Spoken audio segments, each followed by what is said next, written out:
আসসালামু আলাইকুম। নীলা লাইফস্টাইল কাছে দূরে যে যেখান থেকে দেখছেন, আশা করছি সবাই ভালো আছেন। আলহামদুলিল্লাহ আমরাও ভালো আছি। আমি নীলা ইতালি থেকে বলছি। তো প্রতিদিনের মতো আজকেও একটা নতুন ভিডিও নিয়ে আমি হাজির হয়ে গিয়েছি। আর এই যে দেখেন আজকে হলো যাওয়ার কথা ছিল আমার স্কুলে। তো ছোট বাচ্চা থাকলে যাওয়া হয় আর কি। সবসময় প্রায় যখনই আমার মিস হয় স্কুল, আমি রেডি হই ঠিক টাইমে বের হওয়ার চেষ্টা করি। সেই মুহূর্তে আব্দুল্লাহ উঠে যায়, উঠে গিয়ে বলে কান্নাকাটি করে আর বলে, মা তুমি যেও না, আমি তোমাকে ছাড়া বাঁচি না, ভালোবাসি, এগুলো বলতেই থাকে। তারপর আর যেতে দেয় না, আর এমন কান্না করলে রেখে যাওয়া যায় না। আর আজকে কথা হচ্ছিল আমি স্কুলে যাব, আর আব্দুল্লাহ হলো আব্দুল্লাহ বাবার সাথে আব্দুল্লাহকে ডাক্তারের কাছে নিয়ে যাবে, কারণ এই দেশে তো শীত এসে পড়েছে, যেহেতু ভিটামিন ডি দিবে। তারপরে নাকে আর কি নাকের মধ্যে যাতে কোনো ভাইরাস না পায় সেজন্য নাকে একটা দেয়, কি জানি দেয় একটা আর কি স্প্রে করে, ওইগুলা আর কি দিয়ে দিয়েছে আর কি আজকে। তো যাওয়াই হচ্ছে কিছু কিছু আর কি মনে করেন ভিটামিন ডি এর জন্য। আর নিয়ে গেল যাতে এমনি একটু কন্ট্রোল করে দেখে যে কি অবস্থা বা কি আসে বিষয় সেজন্য। তো এই যে তারপরে তো আমরা রওনা দিয়েছি, দেখতেই পাচ্ছেন যাচ্ছিলাম।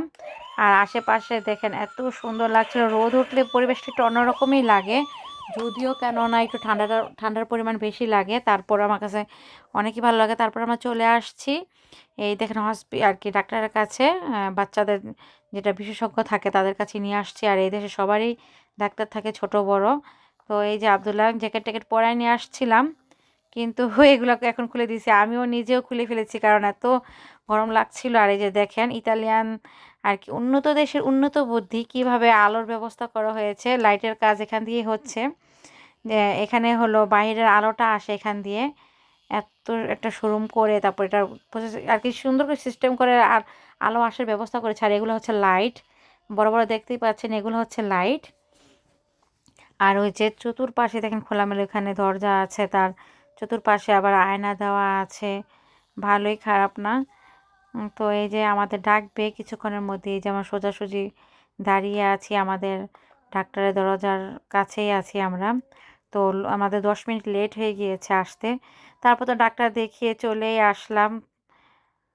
তারপরে যে দেখেন উপরে উঠেছি, দোতলা তিনতলার মতন উপরে উঠে গাড়ি রেখে তারপরে এই যে দেখেন আবার নিচে আসতেছি।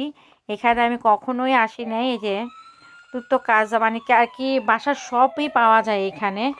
আব্দুল্লাহ বাবা নাকি আসছিল, কিন্তু আমি কখনোই আসি নাই। আর এই যে দেখেন মার্কেটটা এত সুন্দর, আর কি চান যাবতীয় সব আছে এখানে, বাচ্চাদের থেকে শুরু করে নিজের পোশাক, তারপরে কসমেটিক্স, তারপরে রান্না বান্না করার জন্য হাঁড়ি পাতিল, তারপরে শীতের দেশ যেহেতু শীতের পোশাক, তারপর জুতো, ব্যাগ, সব আছে, এভরিথিং কি চাই, পাপোশ টাপোশ সব, বাচ্চাদের খেলনা এইটা সেটা সব। আর আব্দুল্লাহকে তো নিয়ে আসছিলাম আমরা, হলো সব তো মিউজিক আলা পিস্তল খুঁজছিলাম। তো এগুলা তো এত তাড়াহুড়ো করে পারা যায় না, আসতে হয় ঠান্ডা মাথায়। আর আমরা নিয়ে আসছিলাম আর কি আমাদের এইখানেই যে আছে মালিকদের পরিচিত, তাকে নিয়ে আসছিলাম। তো তারা তো যেতে হবে, কাজ আছে, আবার আব্দুল্লাহ বাবারও কাজ আছে, তাড়াহুড়া করছিল, ঝটপট করে খুঁজছিল কিন্তু পাচ্ছিলাম না। তো আমিও খুঁজছিলাম, তো আমার তো দেখে মাথা নষ্ট, আমাকে এত কিছু পাওয়া যায় এখানে। আমি একটু ঘুরে দেখছিলাম আমি আর কি কিনবো। আব্দুল্লাহ দেখাচ্ছে আব্দুল্লাহর বাবাকে, আর আব্দুল্লাহও নিচ্ছে, আব্দুল্লাহ বাবাও নিচ্ছে। আর আমি চতুর্পাশটা একটু ঘুরে দেখছি যে কী আছে। আর এই যে এখানে পাপোশগুলো দেখে আমার এত ভালো লাগছিলো, কিন্তু সাদা, অন্য কালার থাকলে হয়তো নিয়ে নিতাম, খুবই ভালো লাগছিলো। দেখেন সাদার মধ্যেও ভালোই লাগে, কিন্তু বাচ্চাদের ঘর নষ্ট হয়ে যাবে, বা একটু বাচ্চাদের ঘর বা নিজেরাও একটু ব্যবহার করব, নষ্ট আর কি, একটু ময়লাটা বেশি খারাপ দেখা যাবে, সেজন্য নিলাম না। আর এই যে দেখেন বড় আর কি বড়দিন যেহেতু ওদের আসছেই, সেজন্য তো কত আয়োজন, ওদের অনেক আয়োজন এখানে। গাছগুলো দেখেন কি সুন্দর লাইটিং করেছে। আর এখানে সবাই বড়দিনে বড়দিনে সবাই সবাইকে হলো গিফট দেয়, সেই জন্য সবাই নিয়ে যাচ্ছিল এখান থেকে, যার যার যেটা প্রয়োজন সেটা কিনে নিয়ে যাচ্ছে, যার যার বন্ধু বান্ধবকে যা যা দিবে। আর এই যে উনি এখানে দাঁড়িয়ে এগুলো দেখছিল, তো ভাবলাম আমি একটু দেখি, অনেক আইটেমের কানের দুল। আর এই যে দেখছিলাম, ভালোই খারাপ না, আর সবই পাওয়া যায় এখানে, কি বলবো। তারপরে আমরা তো ঝটপট করে নিয়েই নিয়েছি আমাদের যেটা প্রয়োজন ছিল। তা একটা লাইট নিয়েছি, আর আব্দুল্লাহর জন্য একটা পুলিশ গাড়ি নিয়েছি, এটাই। তারপরে এই যে আমরা চলে আসলাম আবার উপরে, দেখেন কি সুন্দর পার্কিংয়ের জায়গাটা। দোতলা, হ্যাঁ এরকমই হবে, দোতলা কি তিনতলার মতনই উঁচুতে পার্কিংয়ের জায়গা। আর নিচে হচ্ছে মার্কেট, খুবই সুন্দর, এত সুন্দর ব্যবস্থা ধারণার বাইরে। আমার কাছে তো খুবই ভালো লেগেছে। আর এই যে আমরা তারপর রওনা দিয়ে দিয়েছি বাসার উদ্দেশ্যে। দেখেন এই এলাকাটা এত সুন্দর, মাতারেল্লো শহরটা অনেক সুন্দর। তো এই মার্কেটটা হলো ইতালি তিরেন্তো শহরের মাতারেল্লোতে। আর এই যে এখানে মাতারেল্লো তো আব্দুল্লাহ ডাক্তার বসে, তো সেটা আবার 2 দিন না কি যেন একদিন বসে, শুক্রবার আর কি আর যেন। তো আর জুবেদি আর কি ভেনেরদি বসে আর কি এদেশের ভাষা হিসাবে, শুক্রবারকে ভেনেরদি বলে ওনারা। আর দেখেন এরকম রাস্তা দিয়ে যাচ্ছি, ক্ষেত আর ক্ষেত, এত সুন্দর। কিন্তু এখন তো ভালোই লাগে, কিন্তু নিরিবিলি যখন নীরব থাকে তখন আর ভালো লাগে না। জমজমাট অবস্থায় ভালো লাগে। যে আব্দুল্লাহ খুলেও নিয়েছে গাড়ি, দেখাচ্ছে আব্দুল্লাহ। হ্যাঁ, আব্দুল্লাহ বসে আছে আব্দুল্লাহ বাবার সাথে। এই যে আব্দুল্লাহ ক্লান্ত, 11টা বেজে গিয়েছে প্রায়, কিন্তু আব্দুল্লাহ খাচ্ছে না, কিছুই খাচ্ছিল না আব্দুল্লাহ কিছুই খেতে চায় না। তো তারপর বাসায় নিয়ে এসে ট্রাই করেছিলাম, বমি করেছে, অবস্থা খুবই খারাপ হয়ে গিয়েছিল। তারপর যাই হোক গাড়ি থেকে নেমে দেখি আমাদের জন্য কেক রেডি, কেক যাকে অর্ডার দেওয়া হয়েছে সেও নিয়ে আসছে। তারপরে এই যে কেকটা এখন নিয়ে বাসায় চলে যাব।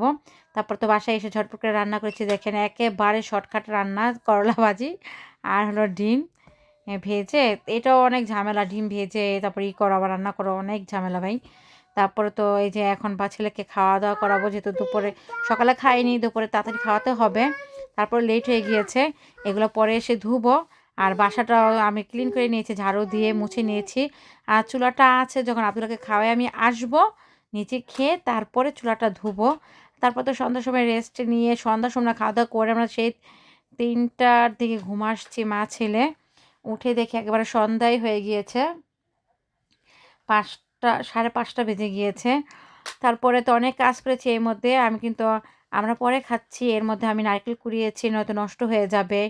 তারপরে অনেক কিছু গুছগাছ ছিল, সেগুলো গুছগাছ করেছি। আব্দুল্লাহকে ফ্রেঞ্চ ফ্রাই করে দিয়েছি। তারপরে বাসার মধ্যে যে আরও কত কাজ আছে সেগুলো আর কি একটু রেস্ট নিচ্ছি আর কি। আমড়াগুলো নয়তো নষ্ট হয়ে যাবে, খাওয়ার সময়ই পাচ্ছিলাম না।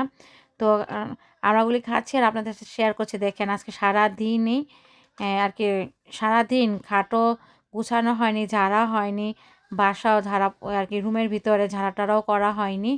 খাচ্ছি আবার খেয়ে সব কিছু মুছবো, মুছে ঝেড়ে ঝাড়ু টাড়ু দিয়ে সব কিছু কাপড় চোপড় গুছিয়ে হিটার মুছে, তারপর অনেক কাপড় চোপড় জমে আছে, সেগুলো গুছিয়ে আর কি হিটারের উপরে রোদে দিব। তো এখন আমি খাবো, খাওয়া দাওয়া করার পরেই আমি কাজটা শুরু করে দেব। তো অলরেডি আমি আমার কাজ আর কি শেষ করে তারপরে যে চাদরগুলো দিয়েছি, কারণ চাদর দেওয়ার আগে ঝাড়াঝুড়া করতে হয় না, তো ধাস ওড়ে, অনেক ধাস মানে ধুলা ওড়ে। আর এই যে এখানে বালিশের কভারগুলি দেখছিলাম যতটুকু জায়গা আছে তার মধ্যে আমি এগুলা দিয়ে দেবো, যতটুকু গরম হয়। তারপরে যাই হোক রাখবো, আরও অনেক কাপড় চোপড় আছে, সেগুলো ধাপে ধাপে দিতে হবে। দেখেন আমি যেভাবে নতুন বাসার হিটারের উপর কাপড় চোপড় আর কি শুকাতে দেই, কাপড় চোপড় বলতে চাদর দিয়েই ভরা, এই দুটোটাই লাগে বিছানায় বিছাতে, একটা নিচে বিছানো হয় আর একটা চাদর। তো এই যে আমার ছেলে খেলছিল দেখেন, আর এই যেগুলা দেখছিল হাসবি রাব্বি, অনেক পছন্দ করে আব্দুল্লাহ এটা। ডিগবাজি দিতে যাচ্ছে, পারছিল না, দিতে পারে কিন্তু সারাদিন এগুলাই করে ও। না। ইনশাল্লাহ পারবে, ইনশাল্লাহ, ইনশাল্লাহ। আমি বলছিলাম পেরে গিয়েছে আব্দুল্লাহ, কিন্তু আমার পাশেই আছে, দেখছে আর হাসছে। তো আব্দুল্লাহর জন্য ড্রেস নামিয়ে রাখলাম, যদি আব্দুল্লাহ বাবাকে কাটে, যদি নতুন পোশাক পরাতে বলে সেজন্য নামিয়ে রেখেছি, প্রয়োজন হলেও পরাবো, নয়তো না। তো আজকের ভিডিওটা কেমন লেগেছে আপনাদের কাছে অবশ্যই কমেন্টসের মাধ্যমে জানাবেন। আর লাইক কমেন্ট সাবস্ক্রাইব করে পাশে থেকে যাবেন। তো আজকের ভিডিওটা আর বেশি বড় করবো না, এই পর্যন্ত। আল্লাহ হাফেজ, সবাই ভালো থাকবেন।